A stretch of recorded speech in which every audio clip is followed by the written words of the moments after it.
Hi. Hi. Hello. Hello. Hi po. Hi. Hi. Hi. Hi. Nakakahilo ito, ha? Salamat po kay Brother Migs. Hi. Hi. Hi.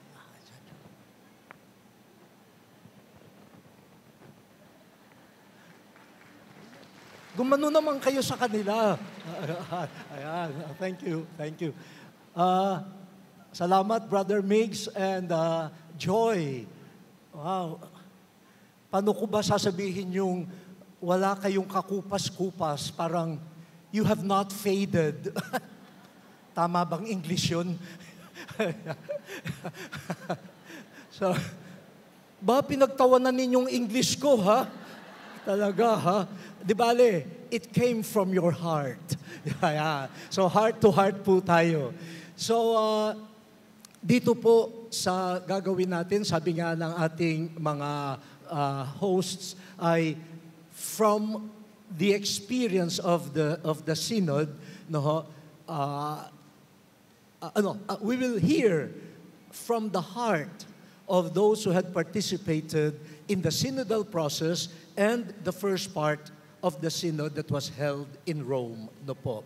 At mapalad po tayo kasi may 4 po na Pilipino na nakabahagi doon po sa synod nung October, no po.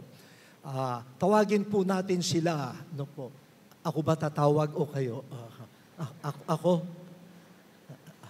Ako nga. Sumagot kayo. Off na yung ano nyo. Ako nga ang tatawag. Ang una po, His Eminence, Cardinal Jose Advincula, Archbishop of Manila.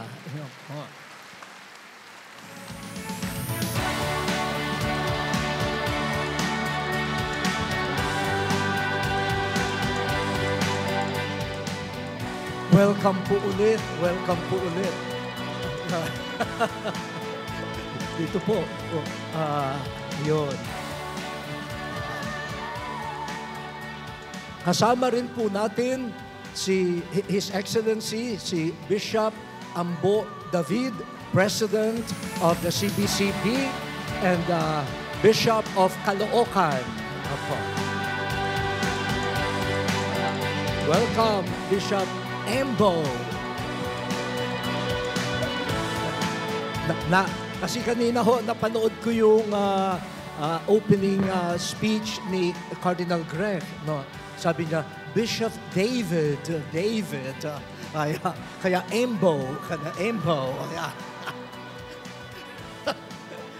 Teka, seryoso tayo dapat, seryoso. No. Next, si His Excellency Bishop Milo Hubert Vergara, Bishop of Pasig, Vice President of the CBCP. Welcome po, Bishop Milo. Welcome. Ang 3 po nating bishops were elected by the Catholic Bishops' Conference to be the official delegates of the CBCP to the Synod. Pero meron pong isa na appointed by Pope Francis. Si Miss Dr. Stella Padilla. Opo, ayan. Siya po ay member ng Philippine and Asian Synod Leadership Team at ng Bukal ng Tipan. Welcome, Stella. Welcome. Okay. In true synodal process, tatanungin ko kayo, gusto nyo bang umupo o nakatayo na? Upo. Hindi umupo ho tayo.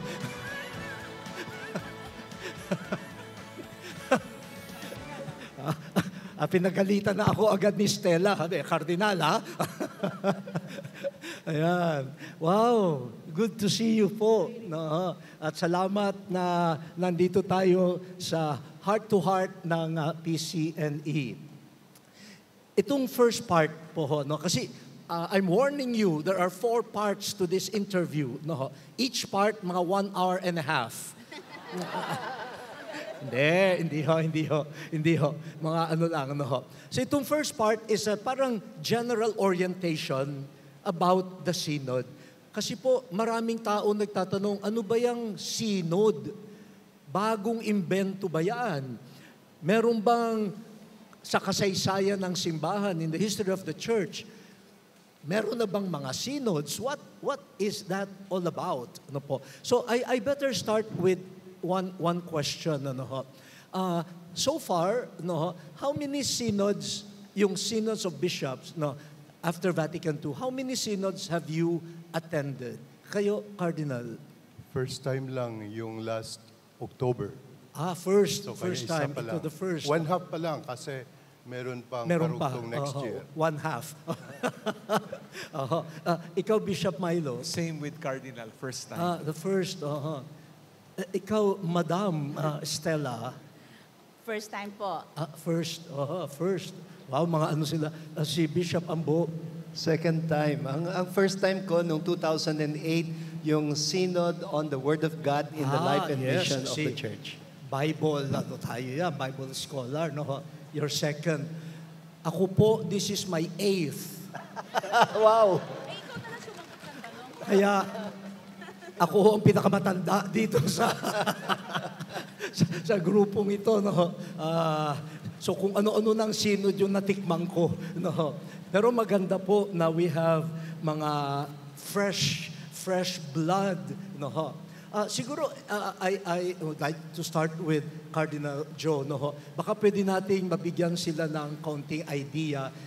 Ano ba itong event or institution called Synod, no, in the history of the Church? No? Yung bagong imbento ba yan? Or in the early Church, meron na bang mga synods? And what are they all about? No? Itong tanong na ito ay pwedeng masagot ni Cardinal Chito kasi pangwalo na palang synod niya.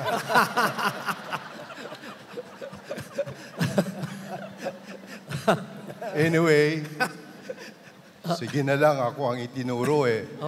Kayo. So, ang synod ay isang grupo ng mga obispo. Ito ay mga obispo na pinili sa iba't ibang parte ng mundo. At tinawag sila ng ating Santo Papa upang mag-meeting, to meet. At ang nagpre-preside sa meeting na ito ay ang atin mismong Santo Papa. Ito ay ang purpose nito ay una, upang magiging mas malapit ang ating mga kaobispuhan sa ating Santo Papa, to promote close relationship between the bishops scattered sa iba't ibang parte ng mundo at sa ating Santo Papa. At ang isa pang purpose nito ay upang tulungan ang ating Santo Papa sa pamamagitan ng kanilang counsel, kanilang advice, kung paano ma-strengthen, ma-preserve ang ating doktrina, ang ating tinuturo parte sa moralidad, at saka ma-preserve din at ma-strengthen ang ating church discipline.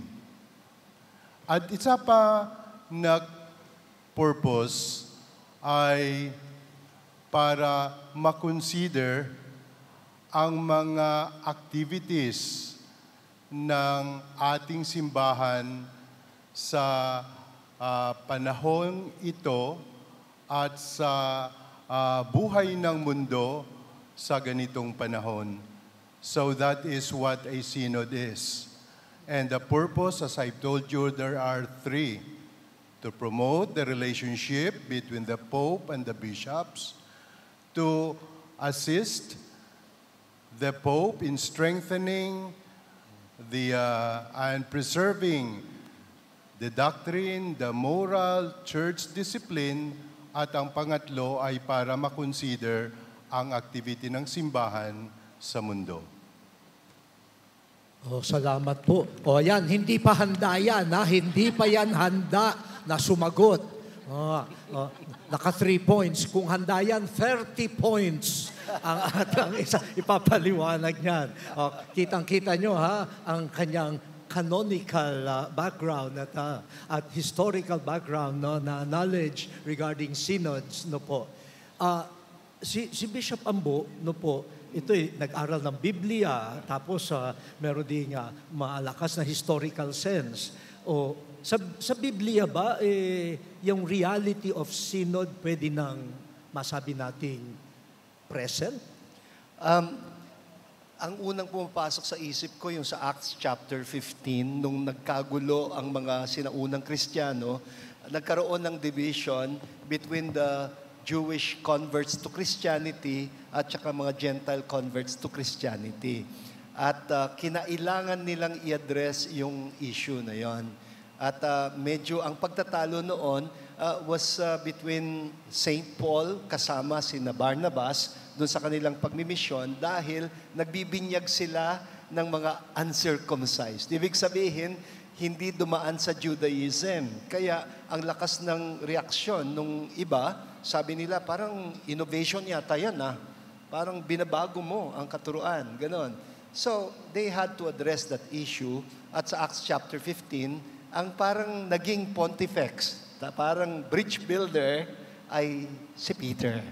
Parang inunahan na talaga ang magiging papel ng Santo Papa bilang Pontifex Maximus or Supreme Bridge Builder, facilitator of synodality. Kasi ang synodality naman, ibig lang sabihin, walking together on the way. And if you remember, ang Christianity, ang tawag talaga ay the way. Hindi ba?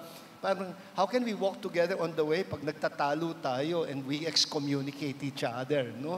Kaya in-address yun sa Acts chapter 15, doon sa, ngayon ang tawag nila Council of Jerusalem. But for me, it was a real experience of synodality.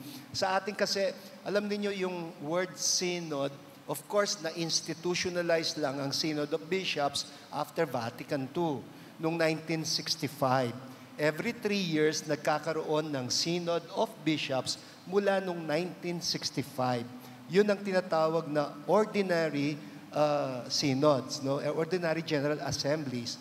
Pero meron pang extraordinary.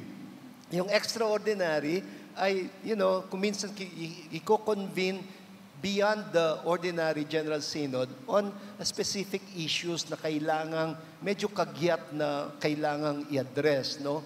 At meron pang special synods, kuminsan continental na mga synod, tulad ng Asian Synod, gano'n, no?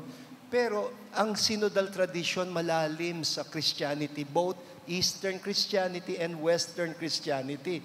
Ako nga, ang gandang exposure sa atin, hindi ba? Dahil first time na tayo dito sa Pilipinas, aware lang tayo sa Western Christianity Dahil Latin tradition ng Christianity ang tinanggap natin, ang Latin Rite.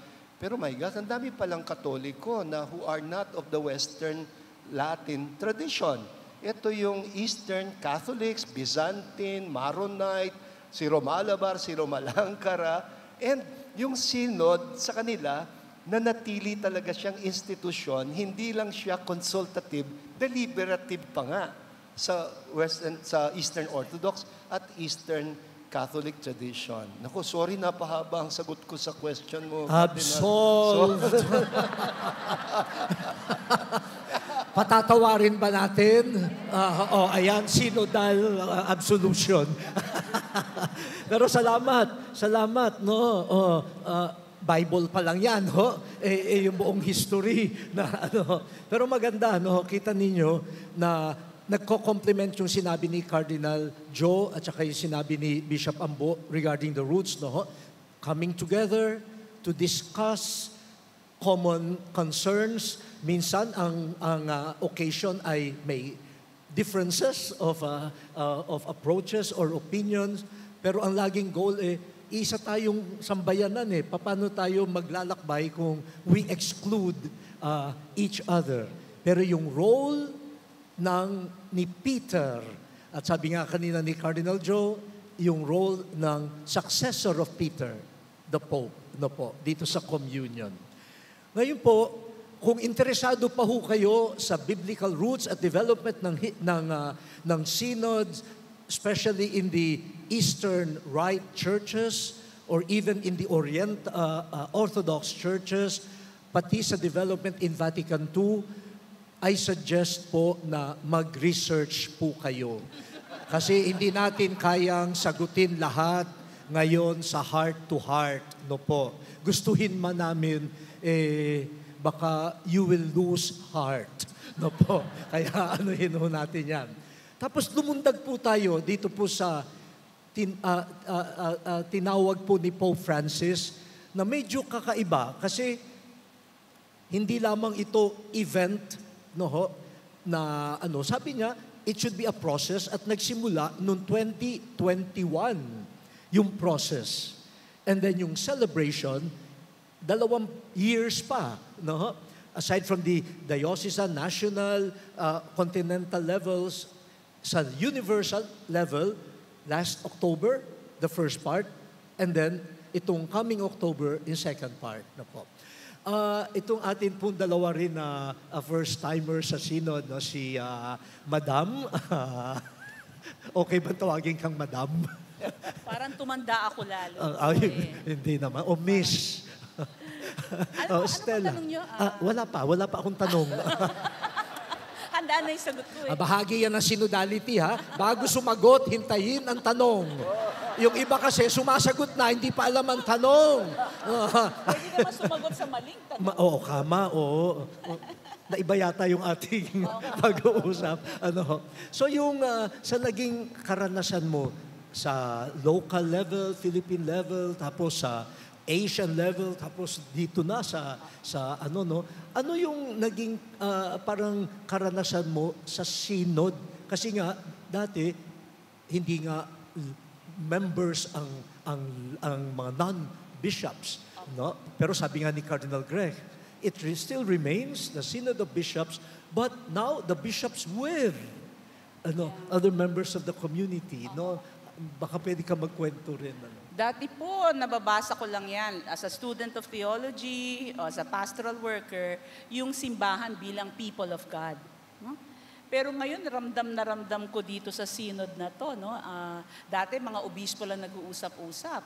Pero ngayon, hindi lang sinama ang laiko o ang relihiyoso, pero yung dialogue na circular. Parang sanay tayo sa up-down or even down-up. Pero not this circularity of dialogue. Amazed na amazed po ako doon. Kasi pwede namang from Vatican, baba sa parish, diocese, taas sa national, taas sa continental, tapos Vatican. Ibinalik pa po Tapos umakyat ulit sa taas, tapos ibinalik pa Ang tiyaga naman kako nito. So sana ganun din sa mga parokya natin, nagparinig na. Yung circularity of dialogue. Ehem moment ho ang tawag dyan. Ehem. So, na-amaze po ako doon, the circularity of dialogue. Yeah. Salamat yung circularity, ganyan. At may ikukwento ako sa iyo mamaya. Ikaw naman, Bishop Milo, ang kagalang-galang na Milo. Kailangan kagalang-galang kasi kagalang-galang mga kasama, di ba? Kinuha ko pa ito sa eskaparate para maganda yung laban. Oo nga. Nung lumapit ako sa kanya, amoy mothballs pa ho yung kanyang Anyway, mahaba yung proseso nung synod, kasi di ba October, medyo tail end tayo ng pandemic, di ba? Naalala ko. Pero talagang sineryoso ng Philippine Church, yung ating process kasi sinunod natin by the book. Actually, may novelty pa tayo dahil, di ba, nagkaroon tayo ng diocesan consultation. In-extend pa nga yung period, di ba? Dati, merong talagang deadline, pero nakita doon sa iba sigurong mga dioceses nahihirapan sila dahil sa pandemya. So from a diocesan consultation, pumunta tayo dun sa national consultation. Pero may bridgeway pa kasi meron tayong metropolitan level consultation, no, sa metropolitan province, no. Kaya maganda yung naging proseso, no. Kaya nung kinikwento ni Stella na talagang matindi, no, circular, sabi ko talagang very tedious, talagang tayo ay bumabad, humarap, nakinig, no. At nung napunta nga kami ng mga delegates doon sa sa Paul VI Hall, isang di ko makakalimutan, no, kasi wala naman akong background ko ano yung mga nagdaang synod. Pero kami ni Stella, dinala kami ni Padre Rico Ayo, di ba? Doon sa hall, kung saan si Bishop Ambo nagkaroon ng experience, kaya si Cardinal Chito, nakita namin yung itsura nung hall. Yes. Talagang medyo hierarchical, di ba? Makikita nyo naman sa picture yan eh. Pero ito, round table talaga. No? Kaya yung round table ambience, no? Yung, kahit yung physicality nung hall, mararamdaman mo. And that set the mood na talagang pumasok dun sa proseso ng pakikinig, no? At talagang pumasok dun sa talagang malalim na dialogue. Oh, salamat. No? Kaya yung consultation, kung tutusin po, dun sa dating mga synods, meron namang consultation na kailangan. Kaya lang po, aminin natin, hindi po talaga nagagawa ng malawakan yung consultation dati. Kung halimbawa, ang topic ay Synod on the Youth, ang tendency, tawagin na lang yung youth coordinator ng diocese. Sagutan mo yung questionnaire. At yun na ang ipapadala doon. No? Kaya alam na alam po namin na nagtatrabaho doon na ay hindi ito talagang massive consultation. Kaya si Pope nagdesisyon, habaan ang consultation at damihan sa kaya ang makikilahok. No po. Tapos po, ito kaya sabi ko kay Stella, may kukwento, nabanggit naman ni Bishop Milo, yung dati pong lugar where the synod sessions were held, parang auditorium po na may anong ganyan, no? Nandito yung presidential table, tapos pataas po yan. Ang mga bishops po, hindi pwedeng umupo kahit saan. Naka-designate according to seniority. No? Yan. So mga kardinal, pero according kung kailan ka na-appoint. Tapos yung mga archbishops, kung kailan sila, sino yung unang na-appoint, sino yung huli, mga ganoon. Tapos mga bishops, ang mga lay, nandun po sa gilid bilang mga observers. Yung mga bishops, I think we were allowed 5 to 6 minutes magsalita. Yung mga observers, 3 minutes.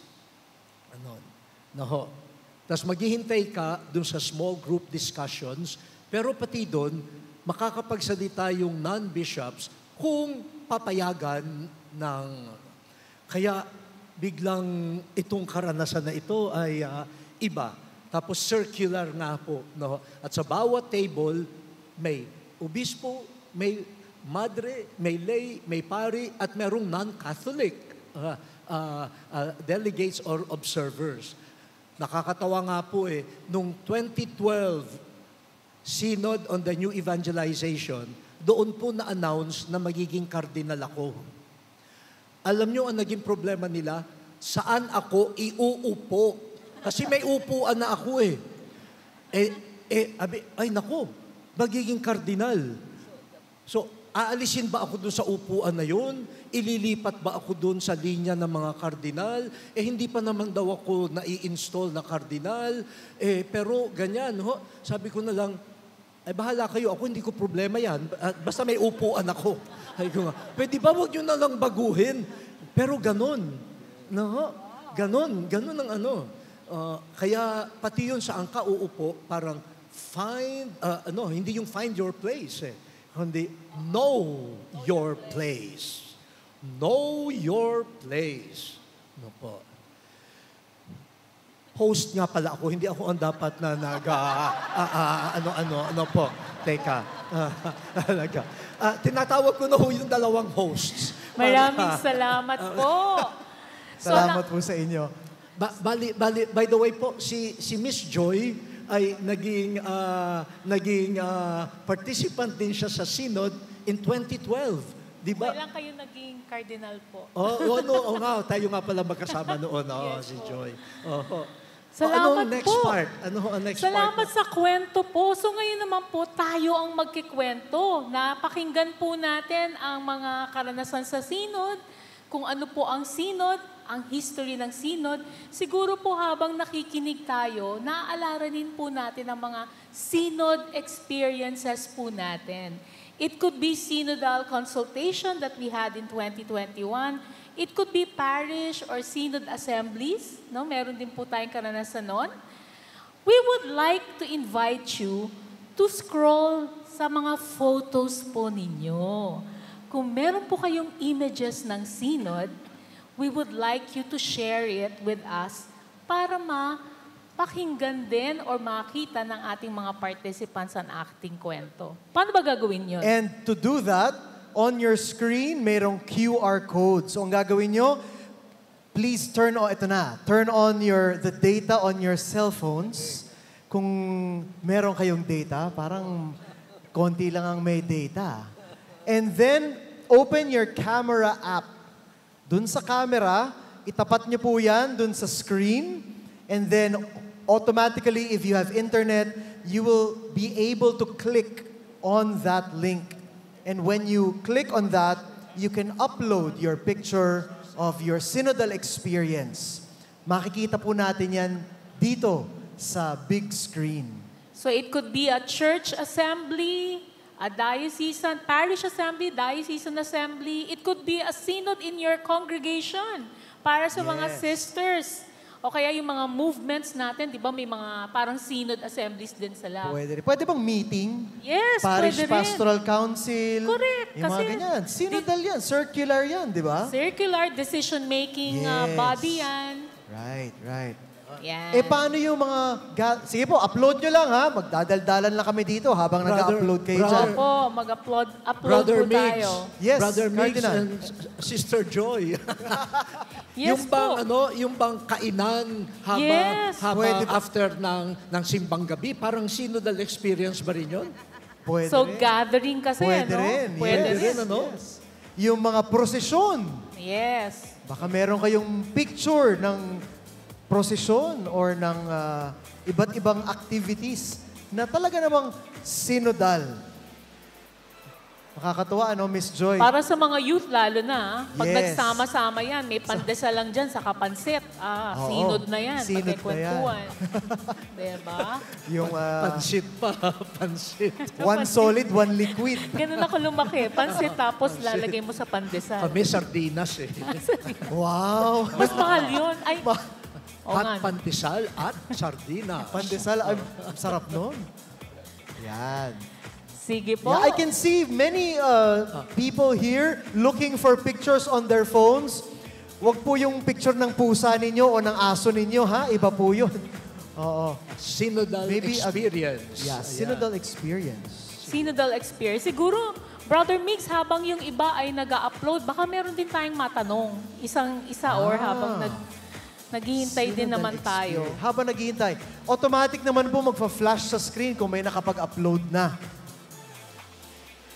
Karanasan po ng synod sa inyong mga communities. Meron na. Can we show? Meron Can we na. show them? Sige po. Meron na Maybe raw. we can flash some pictures. Ayan. Dami. Ayan, ang mangyayari po, our panelists will comment or will be able to maybe say a few words. Of course, these are not your experiences, pero baka po may masabi kayo doon sa mga O picture syempre, na may yan. nag-upload ng picture nila dito sa PCNE. Synod na. Oh, yan. Ayan. Wow, ayun, no? National Diocese of Calbayog. Katarman. Ay, Kalbayo. Katarman pala. Nakakalito nga. Kalbaryo. Sa National Synodal Consultation po yan. Ayan. Wow. Oh, ito.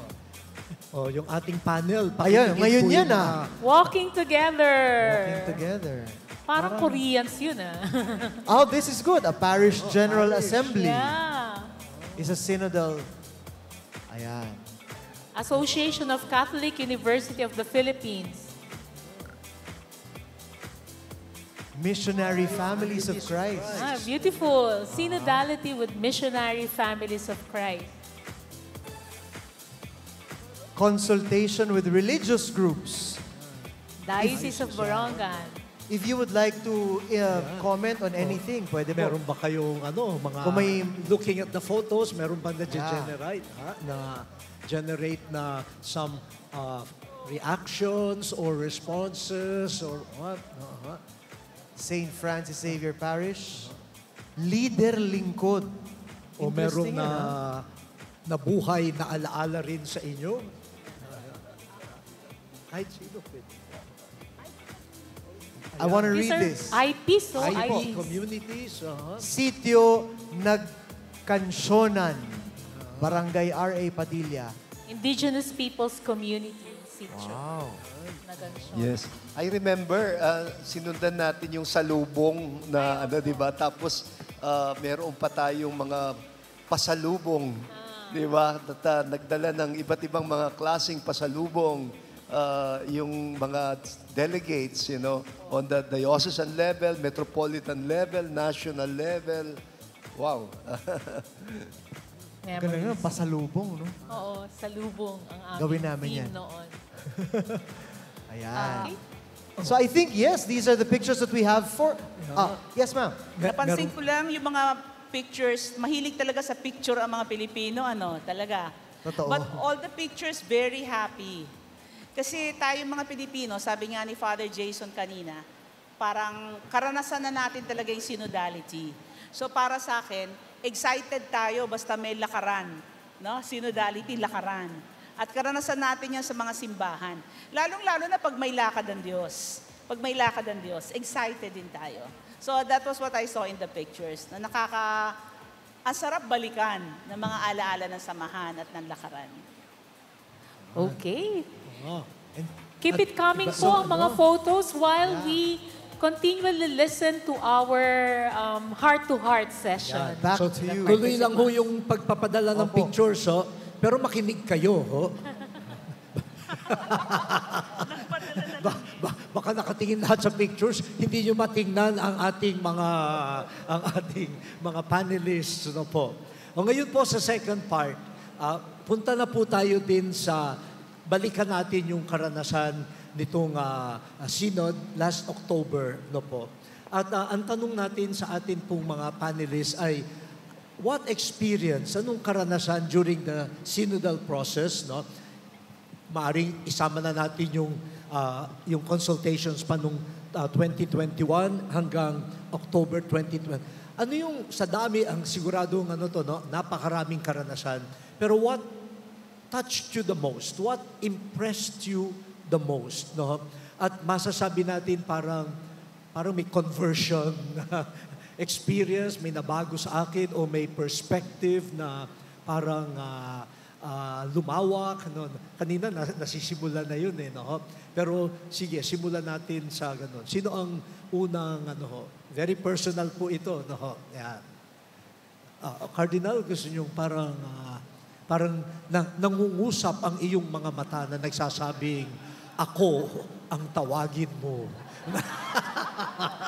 Ganyan talagang mata ko Palaging nangungusap. Kahawig din ang mata ko. Pareho lang tayo. Yes. Sige, Cardinal. Isa siguro sa mga experiences ko sa synod na ito, although na alam niyo naman ang motto ko is I will listen, pero sa experience na ito sa synod, parang lalong na-reinforce ang aking paniniwala na may transformative power ang listening. Lalo na pag nagli-listen tayo in humility and openness. Na parang nagpapakumbaba tayo na hindi tayo masyado conscious sa ating status sa buhay o sa ating title, kundi buong puso, wholeheartedly tayong nakikinig sa sinasabi ng ating kapwa, that can actually transform not only us, but also the one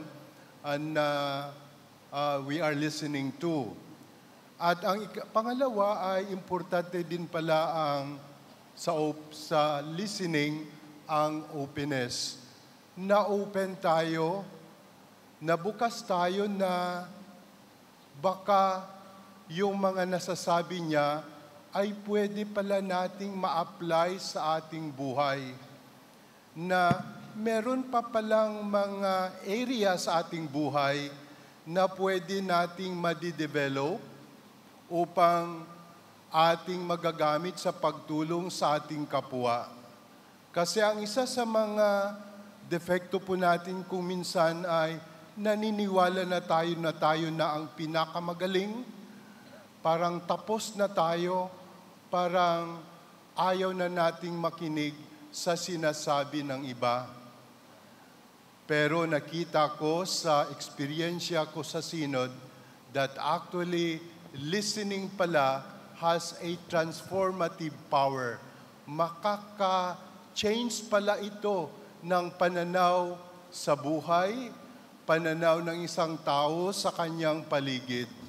Kung talagang he listens in humility at saka openness. Wow! Nako, ho. Kaya yun ang kanyang sinasabuhay ni Cardinal yung kanyang motto na I will listen at na confirm ng synodal experience yung power of listening. Sabi nga ni Cardinal na to transform yung nakikinig at pati yung pinakinggan mo. May epekto rin sa kanya na, pinakinggan ako ng isang kardinal, pinakinggan ako ng isang tao na gano'n, no?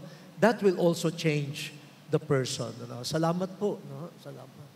At ang isa ko pa palang realization na ang ating pag-integrate ng diversity at inclusivity sa kultura ng ating simbahan, sa pamumuhay ng ating simbahan, ay importante din. Malaman natin na hindi tayo pare-pareho. Ang iba, mas mahaba na ang nilakad sa pananampalataya. Ang iba ay nag-uumpisa pa lang.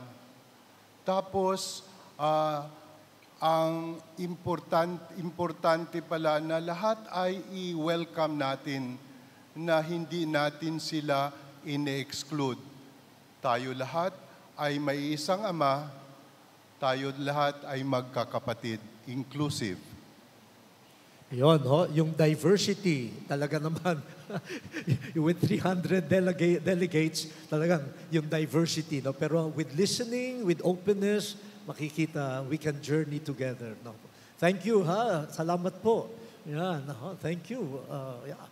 Si Stella, parang... Hindi po, pareho kami nang isi-share. Sabi ko, sundan ko na si Cardinal. Medyo pareho. Yung pong dito sa Pinas, I was impressed do sa report ng dioceses. Gaano karaming sektor ang pinakinggan nila. So na-impress ako doon. Yung bang lalabas ka doon sa nakasanayan natin sa simbahan, tapos makikinig sa iba't ibang klase ng tao. So tinitignan ko po yung mga sectors doon sa national report. Karami, more than 50. So, mangingisda, magsasaka, driver, construction workers, PDL, may nagpunta pa. Sa diocese na lang ni na Bishop. So, natuwa po ako na merong wisdom na nanggagaling mula sa labas. Ito yung bago na binigay sa akin ng sinodong ito. To be conscious of the others. We consider them the others. I myself was listening to a single mother. Sabi niya, sama daw loob niya tuwing tatawagin silang broken family. Sino daw ba nagsabi na broken sila? Why are they always defined as a broken family? Kasi single mother siya with 2 kids. umiiyak po siya kasi bakit daw nakatatak sa kanila yung broken family. Simula po nun, ayoko na pong gamitin yung salitang broken. So tingin ko, listening converts us. Yun nga ang sinasabi ni Cardinal. Pagdating naman doon sa Roma, paborito ko tong isang batang babaeng taga-Russia. Kasi ito yung magsasalita siya, sabi niya, that is not how we experience it in Russia. O di sasabihin ng isa, that's also not how we experience it. So naisip ko lang, sobrang diverse ng mukha ng Diyos. And I really enjoy that. Na ang ganda ng iba't ibang incarnation ng pagka-Diyos ng Diyos. And diversity is a beautiful experience. Opo. Kaya, meron hong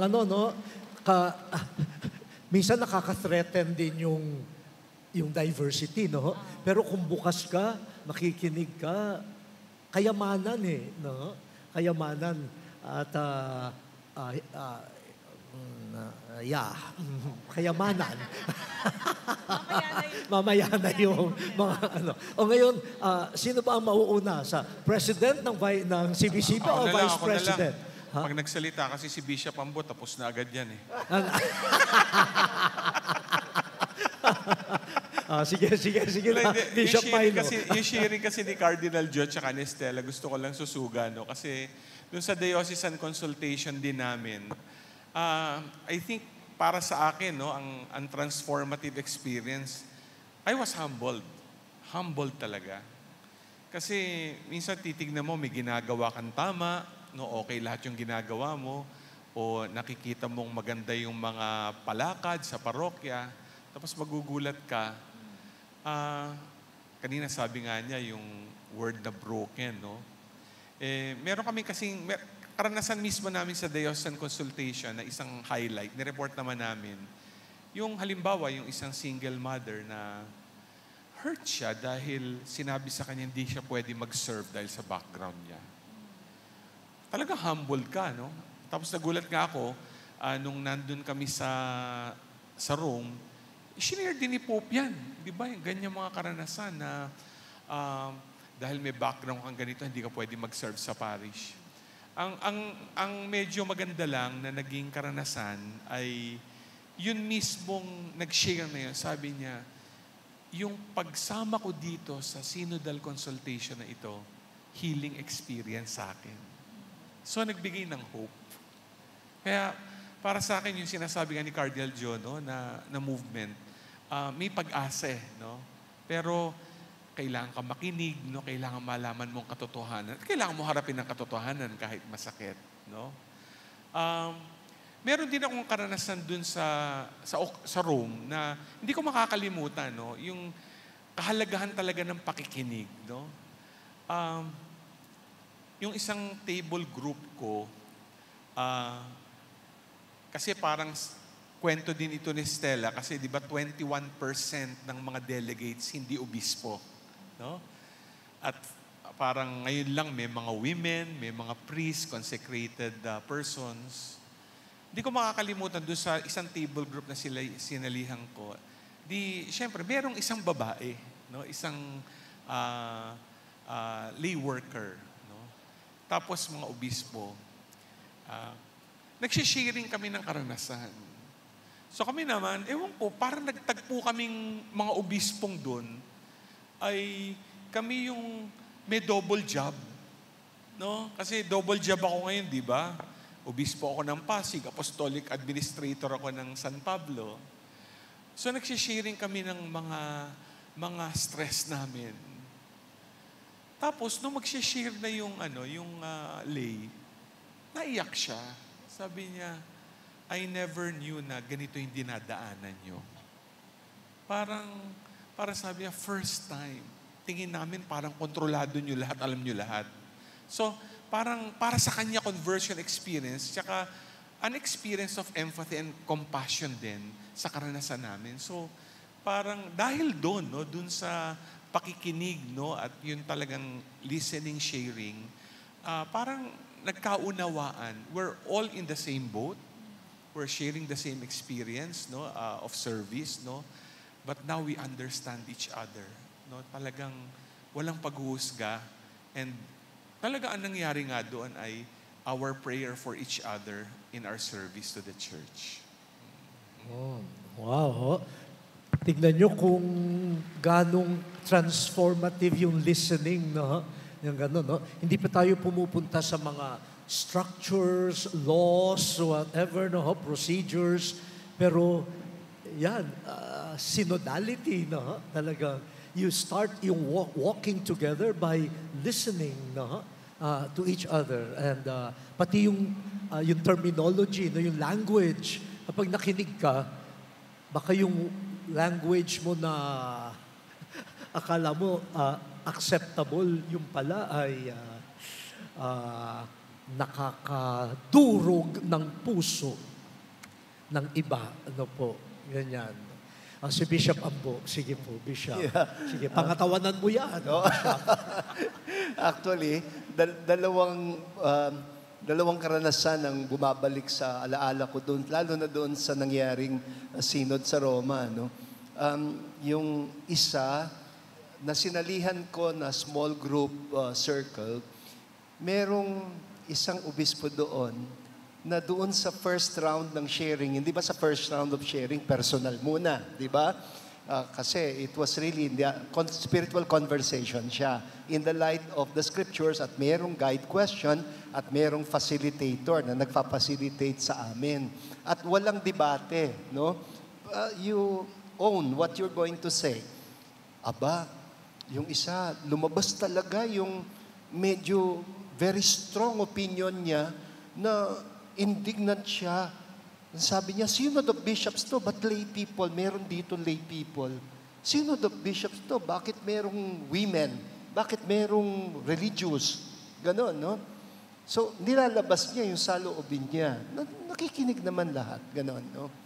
Pagkatapos nung umikot na, nagsalita na yung lay, nagsalita yung women, nagsalita yung ano, at yung sinabi nila, somehow tumimo sa kalooban ng obispo, nung second round, ang sabi niya, you know, I was so moved by what I heard from this young man. I was so moved by what I heard from this lady. Hindi ko a-identify kasi bawal sa amin. Ano? Nakita kong nagbabago yung pananaw niya. Sa second round pa lang. Tapos, lalo na nung third round, ano na yung aming points of convergence, pinagkakasunduan namin, akala ko, hindi siya sasang-ayon. Sumang-ayon siya doon sa mga pinagkakasunduan namin. Sabi ko, this is amazing. I can only attribute this to the Holy Spirit, ang sabi ko. It's through the humility to listen. Not just to the other, but to the Spirit speaking through the other. Kaya yung protagonism of the Spirit, napaka-importante niya. Yung second, isang kabataan. Yung isang kabataan na nag-express sa amin, sa grupo, ang sabi niya, you know, I feel strongly that the church up to now is looking at the digital space as just a medium of communication. Ang sabi niya. And yet for us young people, it's a continent. Ang sabi niya. We live there, we're very present there, ang sabi niya.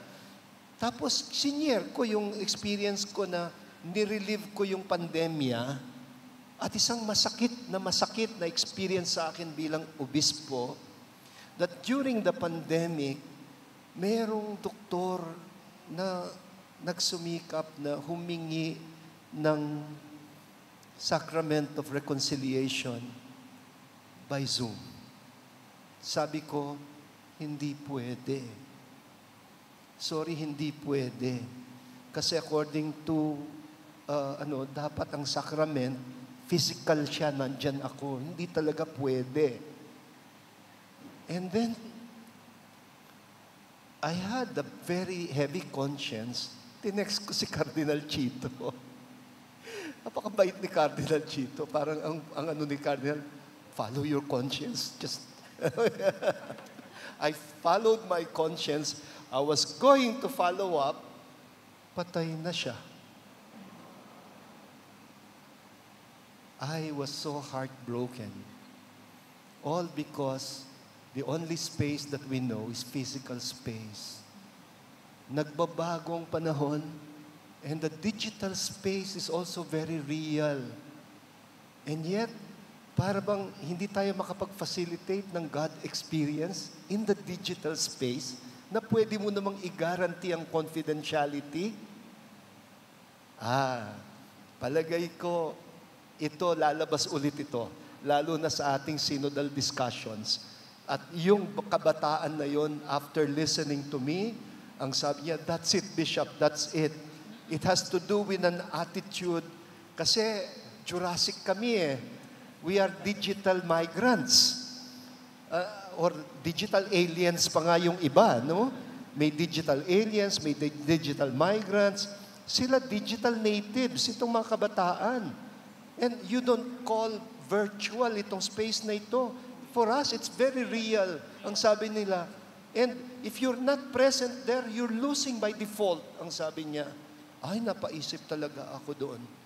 Kaya ito, dala-dala namin ito at pag-uusapan pa namin sa second session of the Synod, magkakaroon siya ng some very important implications about how we treat the digital space.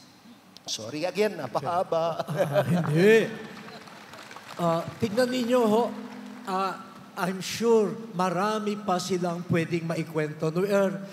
Pinili nila yung mga nakaranasan nilang nakapagpabago sa kanila. Pero nakikinig kayo, I'm sure nababago rin kayo eh. May nabubuksan, ano ho. At ituloy ho natin yung ganitong pakikinig at gusto ko lang para ituloy natin ang panalangin kasi dun sa isa sa grupo na nasalihan ko. First meeting, kasi nagpapalit-palit ng tables, di ba?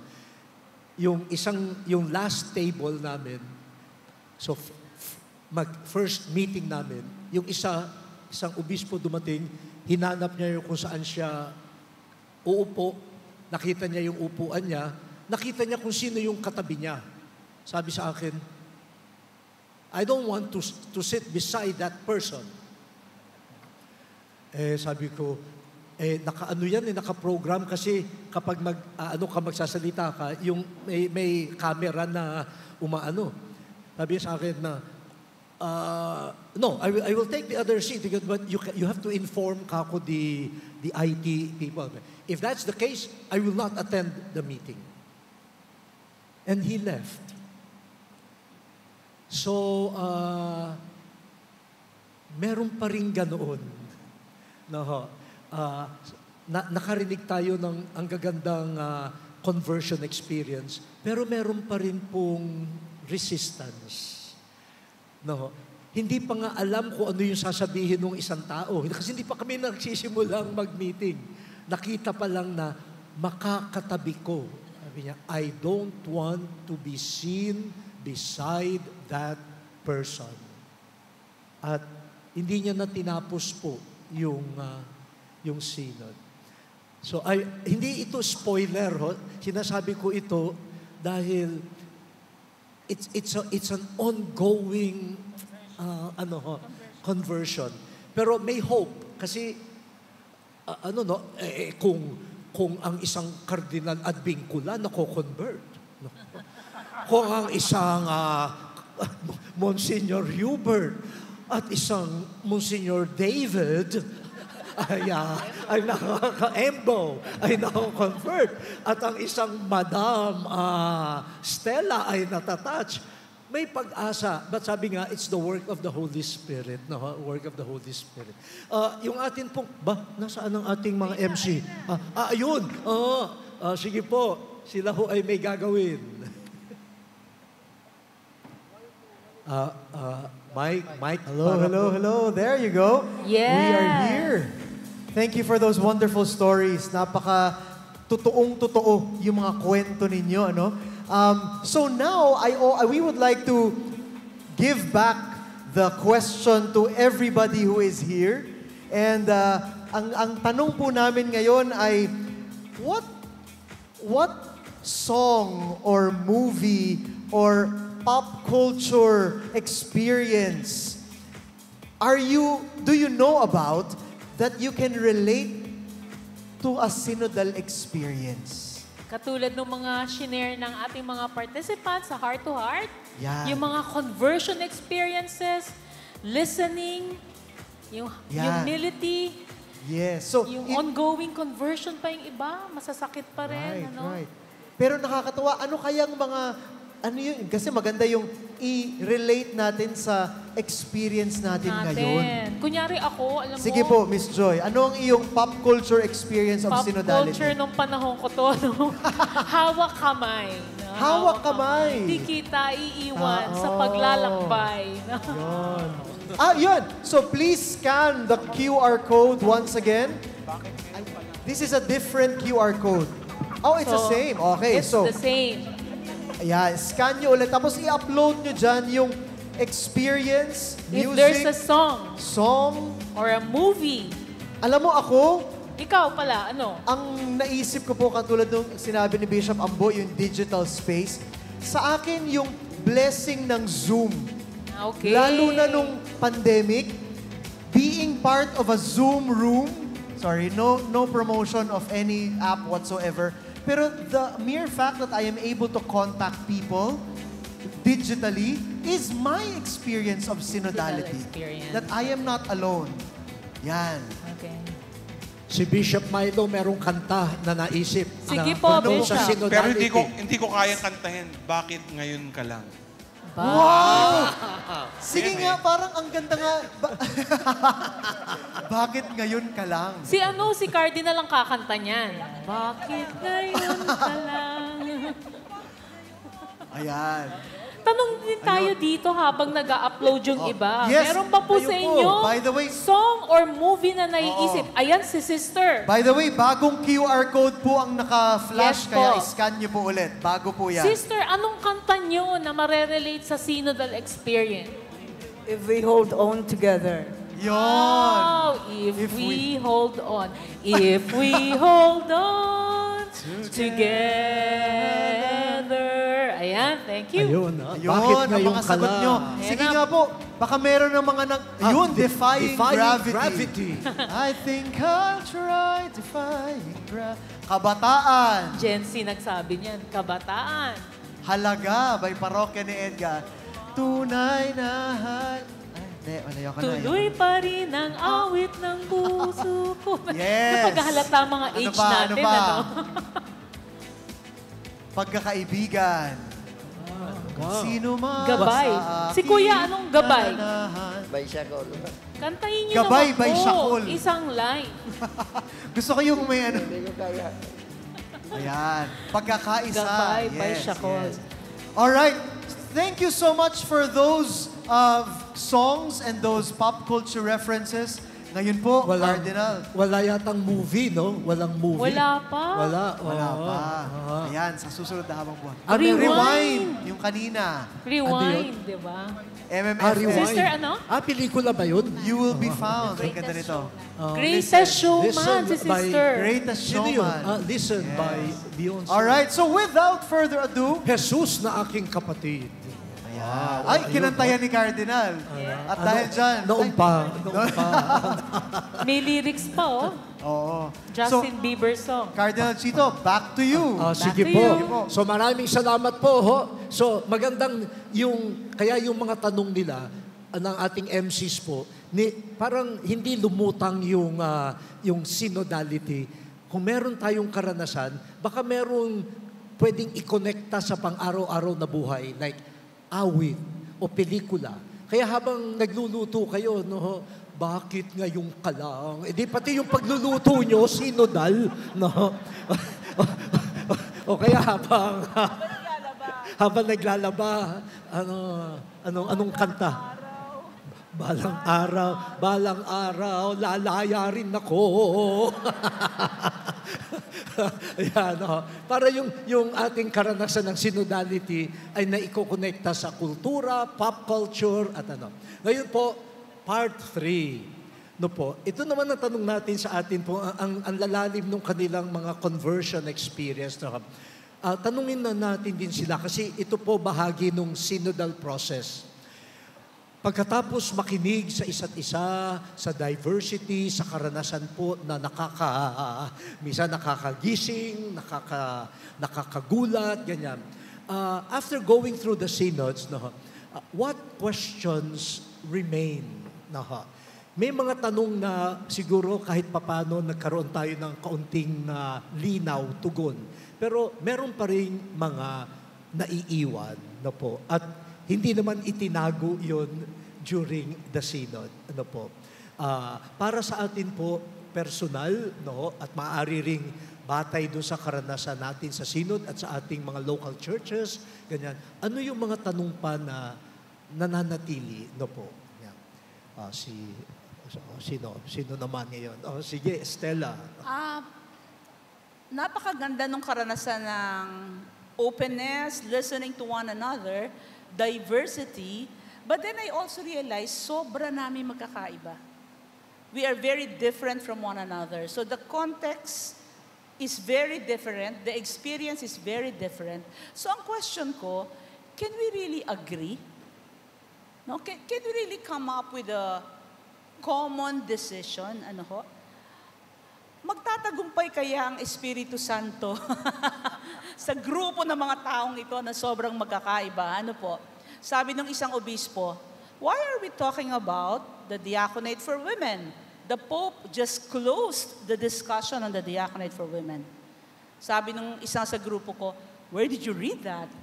Sabi niya, I read it in this article, blank, blank. Sabi nung kausap niya, but I read the same article. Ang basa ko, the Pope opened the discussion on the diaconate for women. So, one article, two opposite, interpretation. At nauulit yan sa marami nating pag-uusap.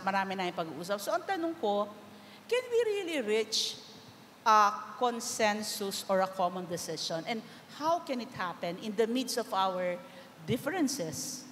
So, yun po yung, until now, iniisip ko pa yan. Pagdating sa second session, makikita yan. And it remains really a very big question for me. Maganda yun, Magandang tanong ho yun,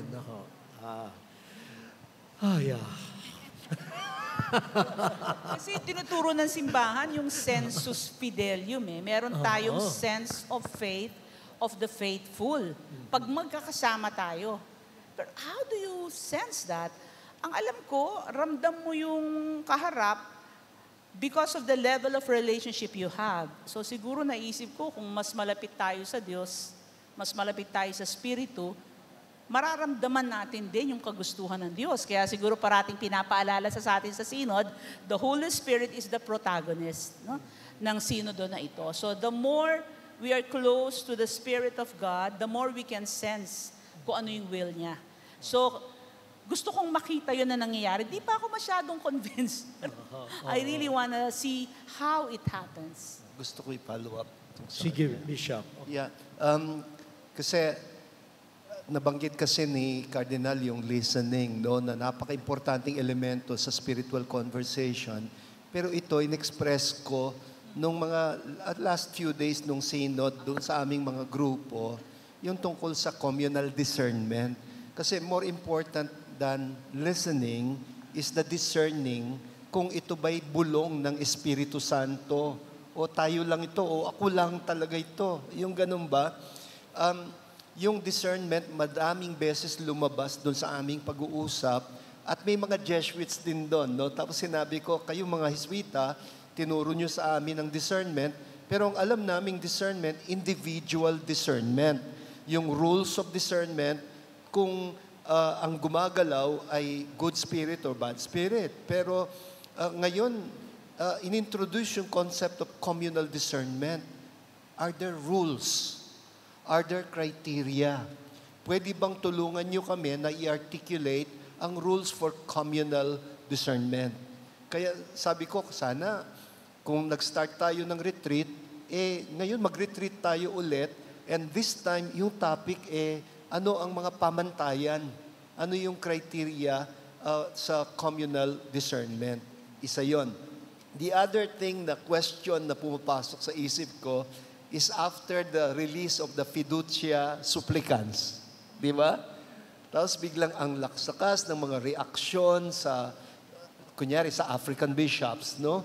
So parang tinatanong ko sa sarili ko ngayon, pagbalik ko kaya sa Rome, itong second session, lalabas kaya ito sa aming mga pag-uusap? So yan yung isa sa mga questions na pumapasok sa isip ko. Kasi may binabasa ako, tapos nagre-react ako dun sa binasa ko, sabi ko, hindi naman ito sinasabi ng document eh.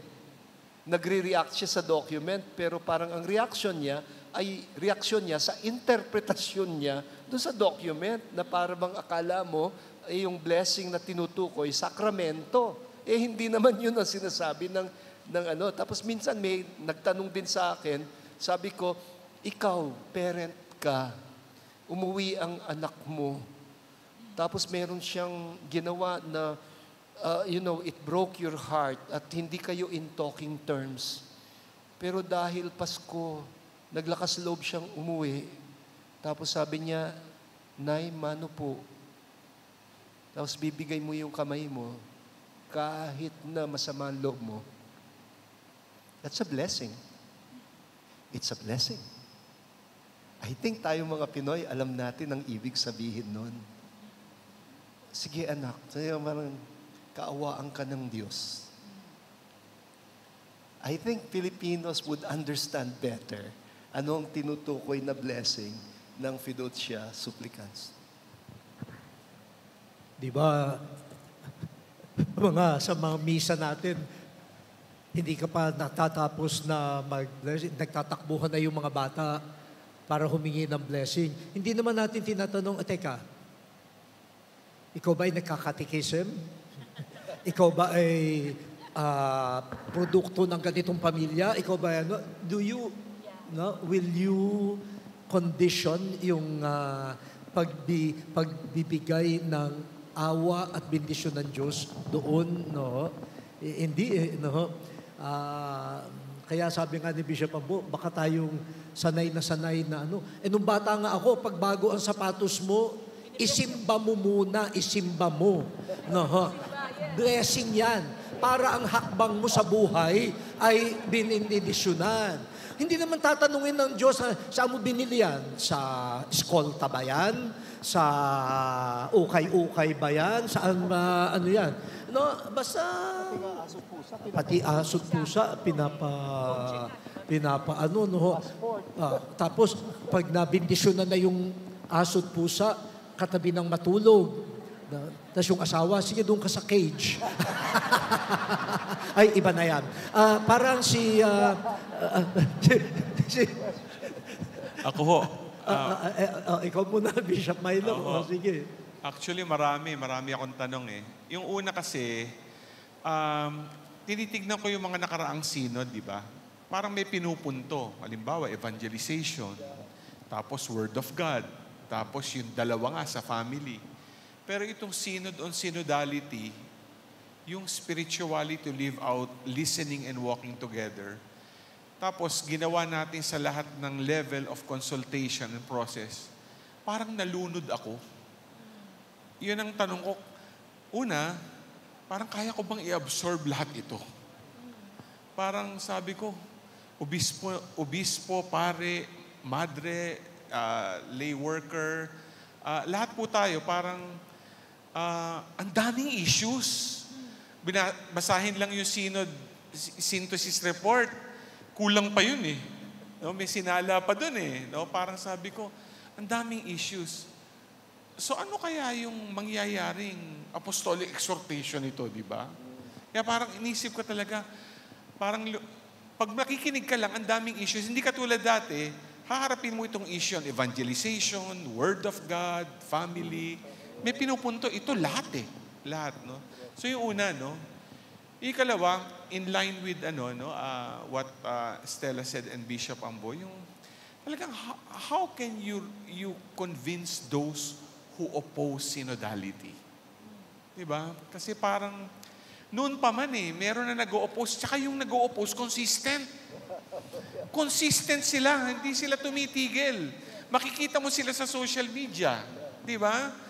Parang hindi nga nagbabago yung line of thinking eh. No? So, paano kaya? Well, it dawned on me, and I think maliwanag din sa sharing nila na parang, talaga Espiritu Santo ito. Espiritu Santo ang gagalaw. No? Kaya, sa akin talagang yon. Yung ikatlo ko ay, syempre proseso ito, no? Very tedious na dinaanan natin. Tapos, meron ng direction tayo papuntang 2024. Naghahanap tayo ng parang portable formula. Paano nga ba? Paano nga natin lalong ma-apply ito? Kasi ang problema kasi ngayon, parang tingin ko, sige, nasa digital age tayo, nandun tayo sa panahon na mabilis eh. Mabilis lahat eh. At gusto ng tao mabilis eh. Pag proseso, hindi eh. Mabagal. Meron tayong dadaanan. It takes time. No? Kaya, ang tanong ko, kakayanin ba natin, no, na given this, sumakay tayo dun sa ganung proseso? Yung iba makakasakay, pero yung iba hindi. Paano sila? Kung yung makakasakay, mag-aantay kaya? O mang-iiwan? Yun lang po.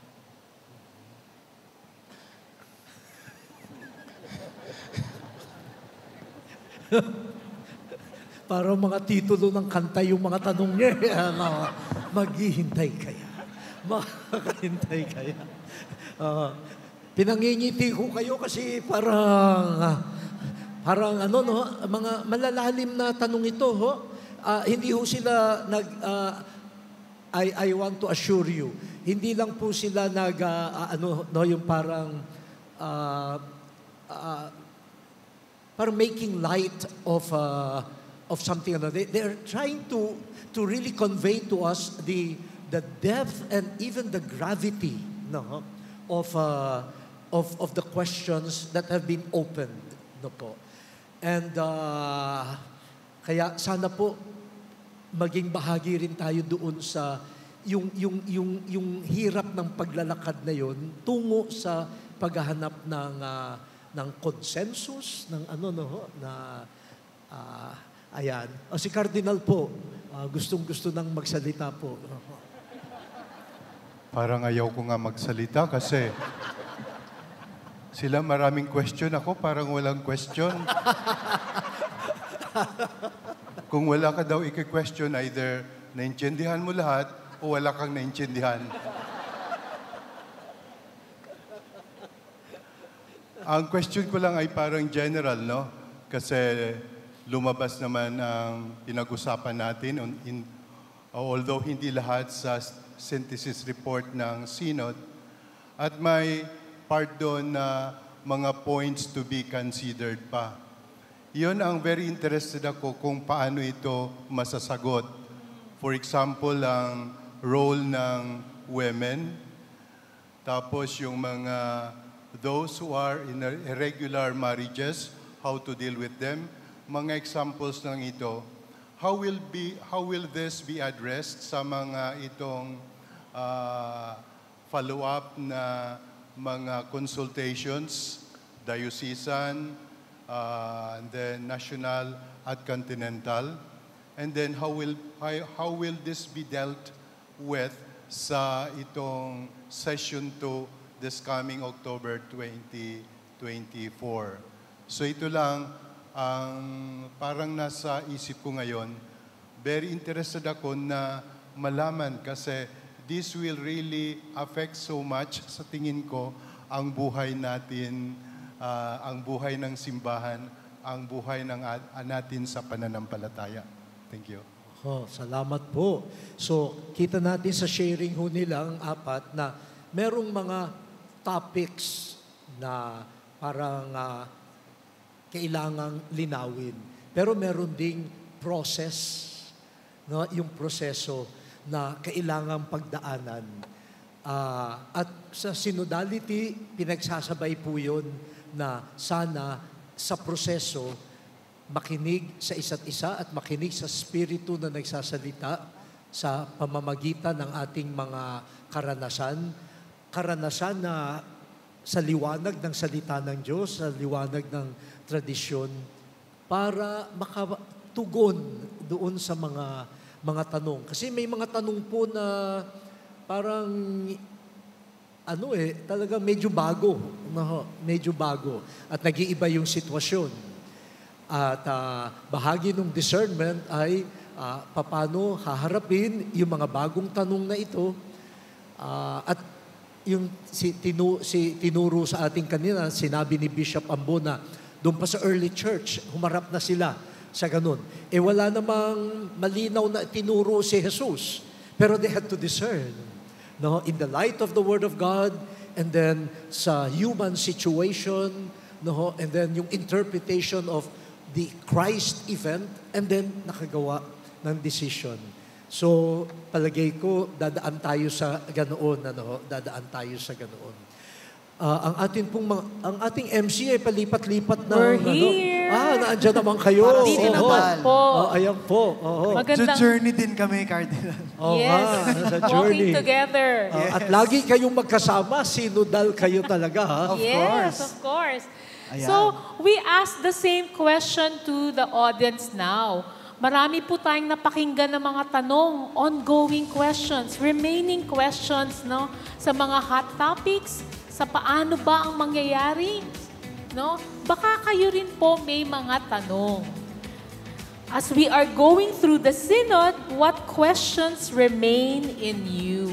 So once again, please bring out your cell phones and scan this new QR code for question number 3. Ano yung mga tanong na meron ka tungkol sa synod? Tungkol sa synod, baka meron din mga hot topics na feeling nyo nakaka-resonate tayo and you are interested to find out. Yes. May tanong kayo dito? It's interesting, no? We do not attempt to answer the questions. Yes. As long as we can articulate those questions, it's already one step closer to opening up discussion about it. So kindly scan the QR code and put in your question. Maybe we could also ask some people here Yes. sa gallery. Maybe you have a question you'd like to express openly. Anyone po? Raise your hand. Raise your hand. If you also have a question right this very moment. Ayaw po nilang tumingin sa amin. Nakatungo po sila. Joke lang. Isang tanong. They're asking, of course. So let's read some questions from the screen. Paano makakasama sa synod ang non-believers? Ayan, very important. How will all the output be brought down to the parishes again? Parang ang dami na masyado. Correct. Oo nga naman. Saan nga po ba tayo dadalhin ng synod? Sana sa langit. How can we explain the synodality of the church to our children? Wow, talaga. When will the permanent diaconate be formally established here in the Philippines? Marami nagtatanong. How will you know your purpose in life? Wow. Medyo malalim yan, ano? How can you convince those who oppose synodality? Kapareho nung tanong ni Bishop Milo. Bakit kung sino pa ang nagmamahal, siya pa ang nasasaktan? Ano ba yan? May Gen Z dito! Ha? Ako, si Stella ho ang sasagot dyan. Nakaka-relate ang iba sa atin. Si Stella, sasagutin mo na ngayon? Sige na, sagutin mo na ngayon. Ito, ano nga po ba ang produkto nitong synod na ito? Yeah. Will this continue until when can the church be synodal? Oo nga, no? How can we deal with the LGBTQ+? Okay. Ay, ang daming tanong, no? And again, this is all part of the discussion. Nakita niyo yung isang question, Ibalik paano daw, daw ibalik. mapapa-involve ang kura paroko ng kanilang simbahan? Ayun! Ayan. Grabe! Shout out naman dyan! Paano natin Sa mga mapa-involve ang mga paroko? paroko sa synod? Sa synod, Okay. sa synod. Yeah. So with that, Miss Joy, we turn this discussion back to Cardinal Chito. O bago tayo pumunta sa fourth and last portion nitong ating heart-to-heart, baka may ilang comments tayo dun sa mga questions, no, na nakita nyo. Ako po, na-struck ko dun sa hanggang kailan ang synod. Will it continue? Will it stop? Ang synod po yung pagiging simbahan natin. It is what constitutes us. So hindi po siya matatapos, no? Dahil nire-renew nito o binabalik tayo doon sa tunay nating pagkasimbahan. So hindi lang po to present project o event or even process, ito yung pagiging simbahan natin. So wala po tong katapusan. Kaya nga po, yung Synod of Bishops, sabi kanina ni Bishop Milo, yung ibang synods may topic, youth, family, Word of God. Ito on synodality.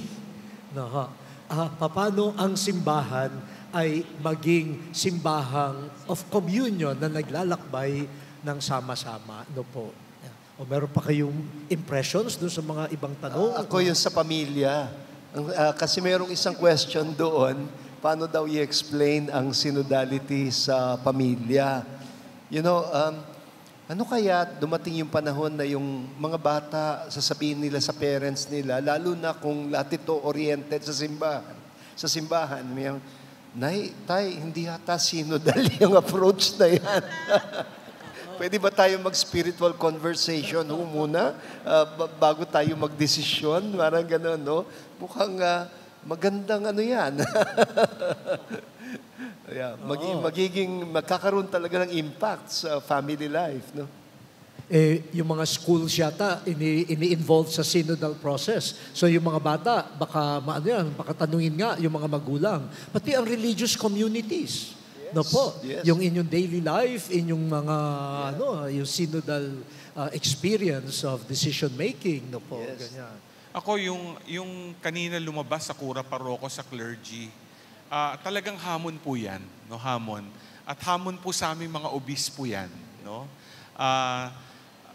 Kailangan ho talaga na magdasal ho tayo una, tsaka maging patient po tayo para makita natin kung paano yung greater, deeper involvement, no? Kasi totoo naman, no, we tried our best, pero lumabas din po sa synodal experience namin noong October na nakita na may kakulangan sa involvement ng mga kura paroko, involvement ng clergy. No?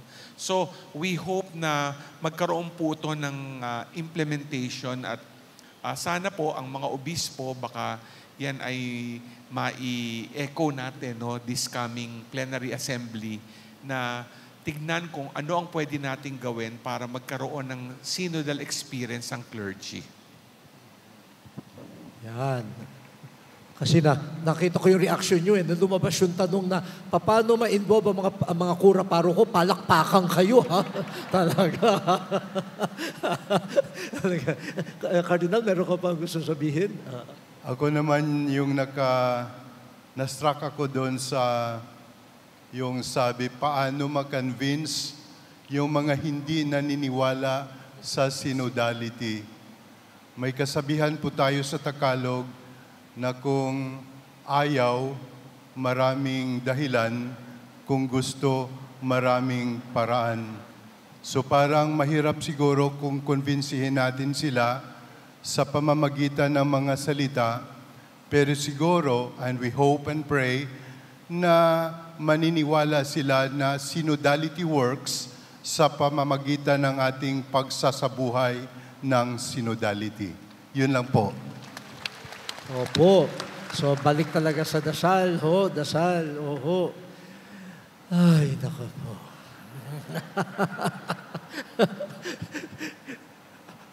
Ito po, medyo nagsisegue na rin dito sa yung mga comments at ano, no. Ngayon, pumunta tayo ngayon sa local, sa atin, sa Philippine Church. Ano ho ang nakikita ninyong mga hamon, no, sa simbahan dito sa Pilipinas sa larangan ng synod renewal, no, renewal and synodality, and yung itong implementation, no, medyo nagsisimula na doon, no, pero baka gusto nyo pandagdagan, no. Knowing the context of the Philippine Church, kanina si Cardinal Grech nagbigay nga rin ng mga nakita niyang mga katangian ng simbahan ng Pilipinas. No? Tapos meron tayo ditong lay theologian, tapos mga pastors. Ano ho ang nakikita ninyo? Simulan ko na, ha? Sige. Kaya ako sisimulan kasi kasalukuyan, presidente ako ng Catholic Bishops Conference of the Philippines.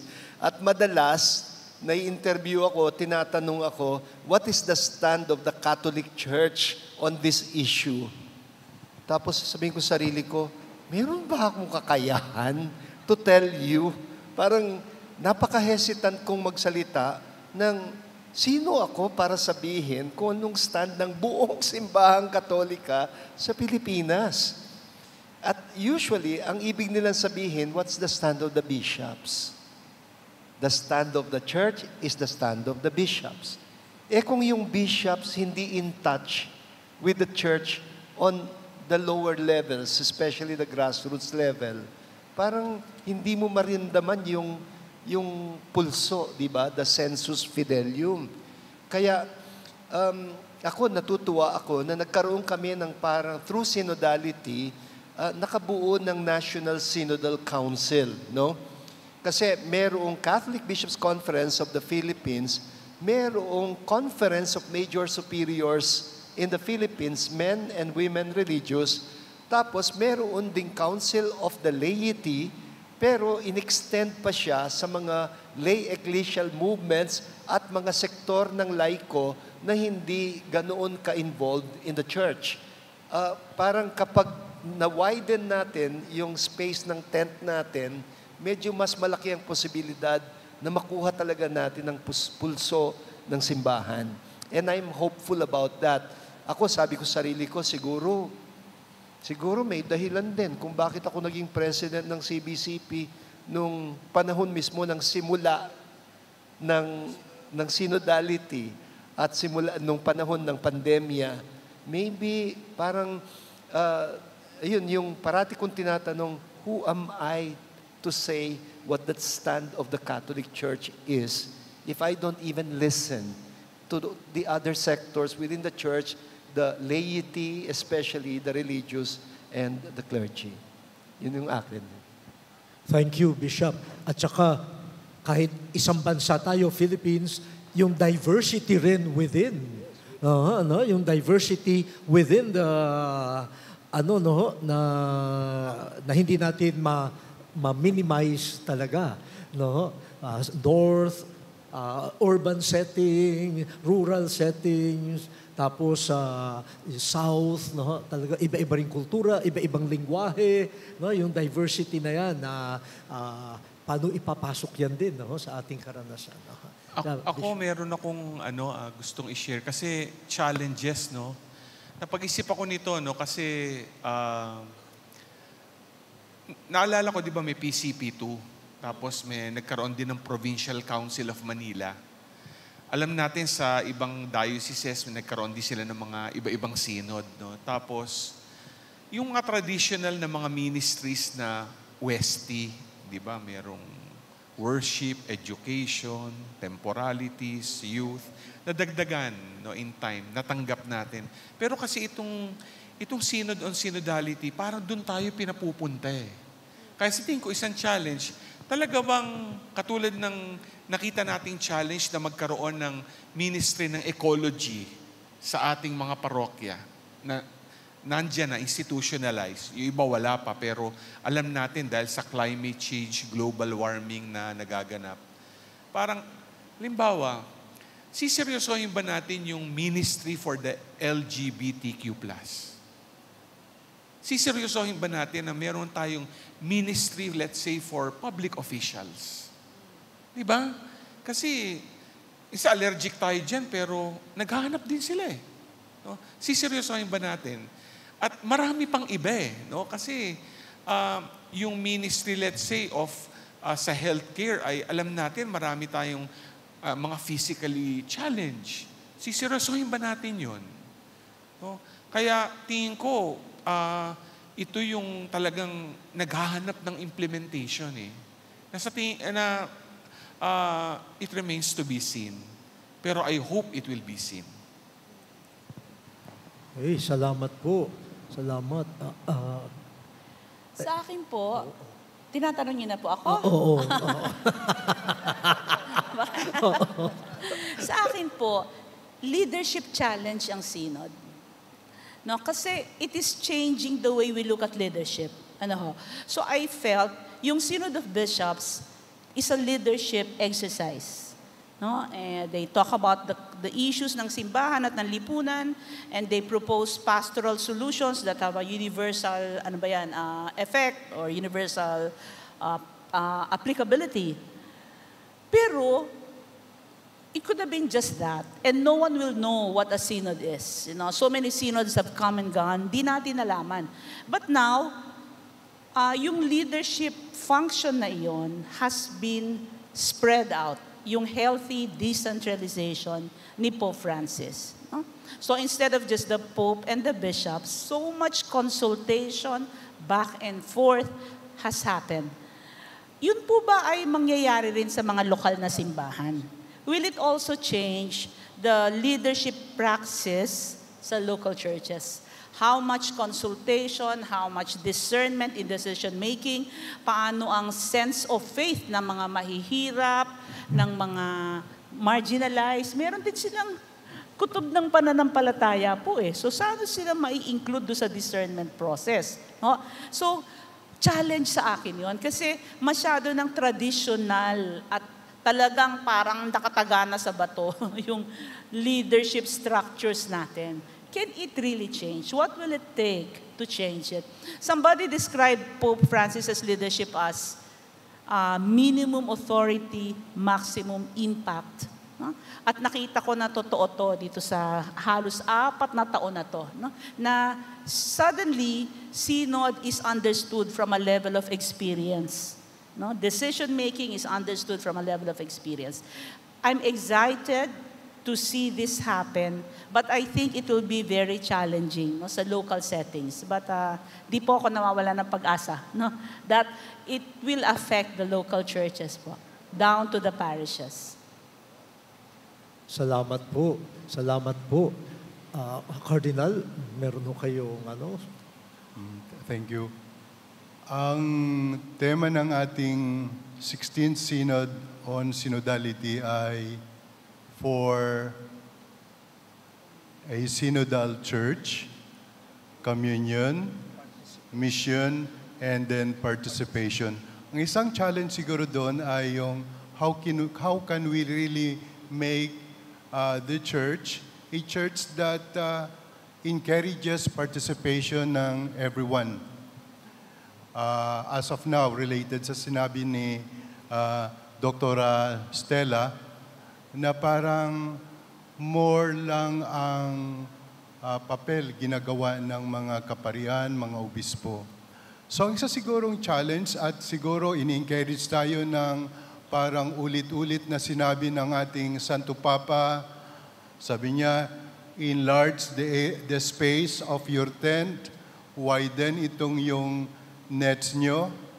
So siguro importante na i-encourage natin ang participation ng lahat na members ng faithful. Pag magsabi tayo ng faithful, hindi lang kaparian, hindi lang mga consecrated persons, lalong-lalo na ng ating mga lay people, no? So ito, ang isang challenge kanina, nakita ko sa isa sa mga questions doon. Ang mga pari sana ay magiging open sa mga initiatives ng mga lay people. Kasi kami, we've been parang na-transmit pa sa amin yung belief before na especially during the Spanish time, parang ang pare ang may alam sa lahat. Susunod lang ang mga tao. Pero we know that also lay people have a lot of things to contribute. Ang example dyan, ang traslasyon, I was talking about traslasyon kaninang umaga. Ang traslasyon, which is a revisit of the roadmap ng Archdiocese of Manila, actually ay produkto ito ng itong aming consultation, synodality. One time I was listening to the businessmen at ang isa sa kanila ay nagsabi na they are willing to help us na ma-review ang roadmap ng Archdiocese of Manila. Kaya mabuti ang ating mga kaparihan sa Archdiocese of Manila ay bukas na pakinggan ang ating mga lay people. And they are open na i-revisit ang roadmap at ang result nun ay ang present translation. I hope na talagang ma-realize ang ina-aspire natin dito sa translation. At ang pangalawa siguro hindi lang pari, kundi ang parokya mismo, ang community mismo siguro. Isang challenge dito, ang community kaya, ang parokya kaya ay willing magtanggap sa lahat-lahat, hindi lamang sa itong mga banal na mga tao, mga mabubuting tao. Can the parish be inclusive na tatanggapin kahit itong mga tao na nag-struggle pala to follow Jesus, to follow Christ? Kasi ang iba, ang parokya kuminsan, ang community po natin, tayo mismo kuminsan ay nagiging judgmental. Hindi natin matatanggap ang ibang klase ng mga tao, kaya nagiging exclusive tayo, hindi tayo nagiging inclusive. Judgmental ang ating community. So itong isang challenge ito sa atin pong simbahan ngayon sa ating parokya. Thank you. Ayan ho, ilan lang yan sa challenges para sa atin sa Pilipinas, no, na nanggagaling sa inspiration ditong synodality at sa synod. Kung titignan po natin yung mga binahagi ng ating mga magigiting na panelists, kasi nakita ko parang may mga seminarista, siguro may mga teachers dito, may mga students, no ho. Siguro kailangan i-review rin yung uri ng theology, no ho, yung underlying theology. Minsan kasi sasabihin natin ganito ang process, pero yung tinuturo na nagiging mindset medyo iba, no ho. Tapos po meron ding lumabas sa synod na paano yung mga pari natin, lalo na yung mga pastors, ay magiging more synodal, no? Accepting, welcoming of others. Pero may lumabas doon na as a mentality, yung mentality ng exclusion, kaya mukhang hinihint din ni Cardinal, ay present hindi lamang sa mga pari. Minsan, meron din tayong mga lay leaders na mas Monsignor pa kaysa kay Monsignor. No po. O kaya meron tayong mga religious na stricto na parang instead na tanggapin sa community ay nagtataboy. Kaya tuloy may ibang may nakausap akong kabataan, sabi niya, ayoko nang masyadong magsisimba kasi I don't feel I am worthy. Mukhang ang simbahan para lang sa upright, pure, and sinless. Hindi ako ganun eh. So, baka ako pa ang makadumi sa simbahan, kaya wag na lang. Sino ba ang malinis? Kung meron man, nagmamalinis lang yan. Naka po. No po. Kaya ang tanong kanina ni Cardinal, will the community, hindi lang si parish priest, will the community be also welcoming, a listening and welcoming community? No po. O yung atin pong MCs, Salamat po, Cardinal. And thank you for all the points given to us a while ago. Those were the challenges, no? But Yes. right now, we, once again, for the fourth time, And the last but not time. the least, we would like you to scan this QR code once again. Now, here is our question. If those are the challenges, what do you think is the key ingredient? What is the key ingredient needed to journey together towards a synodal church? Ano para sa'yo yung kailangan ng simbahan?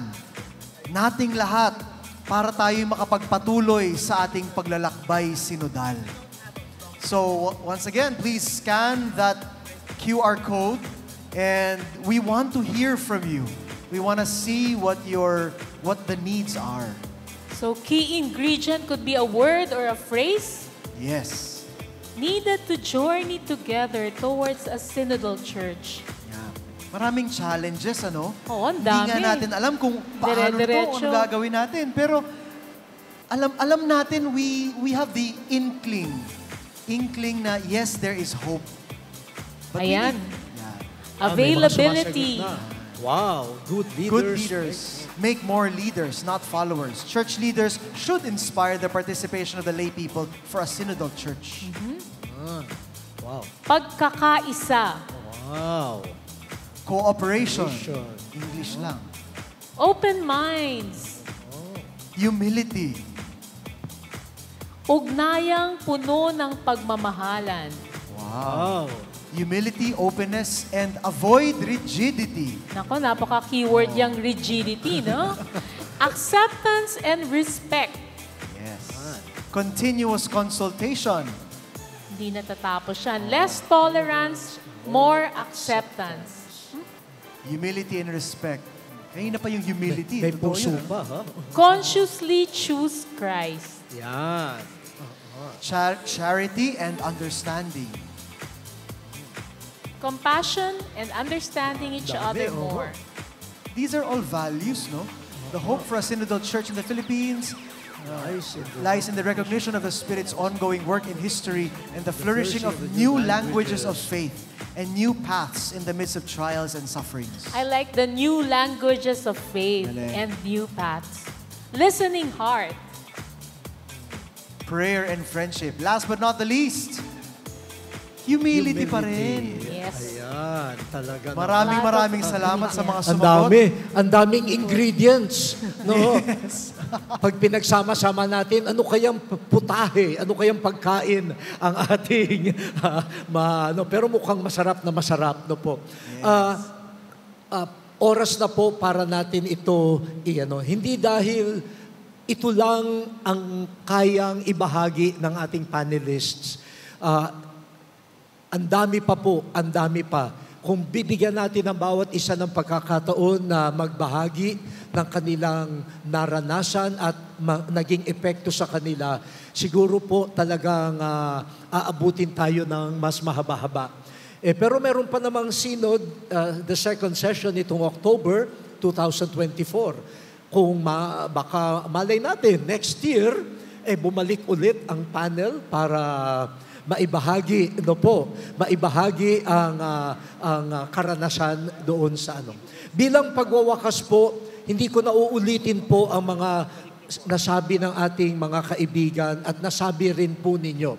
Siguro po ang paanyaya lamang, total sinimulan natin kanina ang PCNE ng pagtingin kay Jesus Nazareno na dumating anak ng Diyos, hinubad ang kanyang dangal, sinuot ang payak at napakadukhang sitwasyon natin, naglakbay, naglakad, kasama natin, pati sa tubig na binabagyo, dumakad siya, papalapit sa kanyang mga alagad upang lahat ay makatawid sa kabilang ibayo.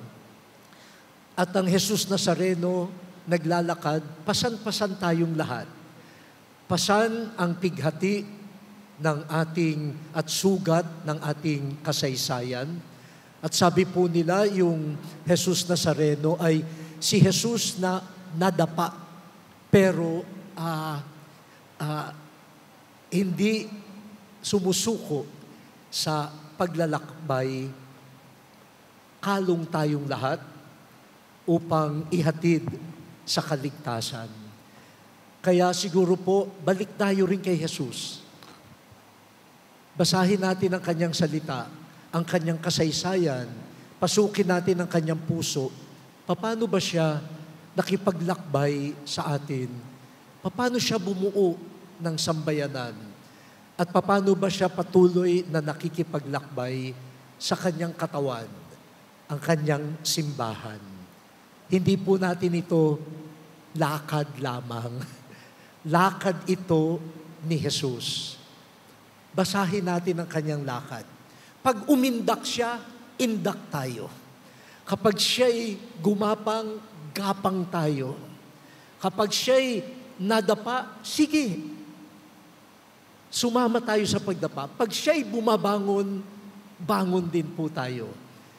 Sinamahan niya tayo, samahan natin siya at samahan natin ang bawat isa at ang marami pa po na hindi natin kilala sa Myanmar, sa Sudan, sa Palestine, sa Israel, sa Ukraine,